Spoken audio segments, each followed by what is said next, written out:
اور اگر اللہ لوگوں کو ان کے ظلم کے سبب پکڑنے لگے تو ایک جاندار کو زمین پر نہ چھوڑے، لیکن ان کو ایک وقت مقرر تک مہلت دیے جاتا ہے، پھر جب وہ وقت آ جاتا ہے تو ایک گھڑی نہ پیچھے رہ سکتے ہیں نہ آگے بڑھ سکتے ہیں، اور یہ اللہ کے لیے ایسی چیزیں تجویز کرتے ہیں جن کو خود ناپسند کرتے ہیں، اور زبان سے جھوٹ بکے جاتے ہیں کہ ان کو قیامت کے دن بھلائی یعنی نجات ہوگی۔ کچھ شک نہیں کہ ان کے لیے دوزخ کی آگ تیار ہے،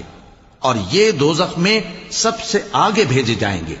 اللہ کی قسم، ہم نے تم سے پہلی امتوں کی طرف بھی پیغمبر بھیجے تو شیطان نے ان کے کرتوت ان کو آراستہ کر دکھائے، تو آج بھی وہی ان کا دوست ہے اور ان کے لیے عذاب علیم ہے۔ اور ہم نے جو تم پر کتاب نازل کی ہے تو اس لیے کہ جس بات میں ان لوگوں کو اختلاف ہے تم اس کا فیصلہ کر دو، اور یہ مومنوں کے لیے ہدایت اور رحمت ہے۔ اور اللہ ہی نے آسمان سے پانی برسایا، پھر اس سے زمین کو اس کے مرنے کے بعد زندہ کیا، بے شک اس میں سننے والوں کے لیے نشانی ہے۔